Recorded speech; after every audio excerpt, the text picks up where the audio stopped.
क्या आप भी देश और दुनिया की खबरों से रह जाते हैं बेखबर? तो सब्सक्राइब कर लीजिए हमारे HT न्यूज चैनल को और बेल आइकॉन को दबाना मत भूलिएगा। अगर आप रोजमर्रा के सफर के लिए ओला या उबर कैब का इस्तेमाल करते हैं, तो अगले कुछ दिनों के लिए नई कार का इंतजाम कर लें। Mobile app based cab booking service company Uber और ओला के ड्राइवरों ने 18 मार्च से अनिश्चितकालीन हड़ताल पर जाने का ऐलान कर दिया है। हड़ताल में मुंबई, दिल्ली, बेंगलुरु, हैदराबाद और पुणे के ड्राइवर शामिल हो रहे हैं। ऐसे में इन शहरों में आम लोगों को रोजमर्रा के काम में आने जाने के लिए दिक्कतों का सामना करना पड़ सकता है। ड्राइवर की इस हड़ताल का आह्वान महाराष्ट्र नवनिर्माण वाहतुक सेना ने किया है।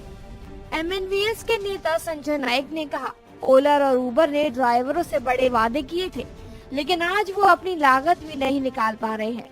ड्राइवरों को 5 से 7 लाख रुपए निवेश करके 1.5 लाख रुपए महीना कमाने की उम्मीद थी, लेकिन वो इसका आधा भी नहीं कमा पा रहे हैं और इसकी असली वजह है कंपनी का खराब सिस्टम। ड्राइवर की ओला उबर से बातचीत फेल हो गई है।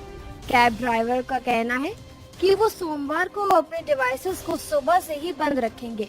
इस दौरान केवल कंपनी द्वारा चलाई जा रही कैब ही लोगों को उपलब्ध होंगी, जिनकी संख्या काफी कम है। यूनियन ने कंपनियों के सामने 4 मांगे रखी हैं। पहले की तरह उनको कम से कम 1.25 लाख रुपए कारोबार मिले। कंपनी अपने द्वारा चलाई जा रही कैब को बंद करे। उन ड्राइवर्स को दोबारा से रखा जाए जिन्हें कस्टमर्स ने कम रेटिंग दी है। गाड़ी की कास्ट के अनुसार किराए तय किए जाएं।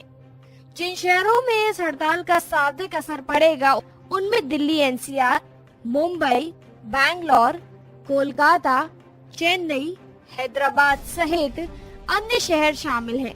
मुंबई में करीब 45,000 कैब्स हैं। इन शहरों में ज्यादातर लोग ऑफिस आने जाने के लिए इन कंपनियों की कैब का इस्तेमाल करते हैं।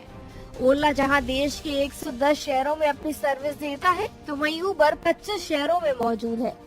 ओला से रोजाना करीब 20 लाख लोग सफर करते हैं। 10 लाख लोग उबर की टैक्सी से अपना रोजाना का सफर पूरा करते हैं।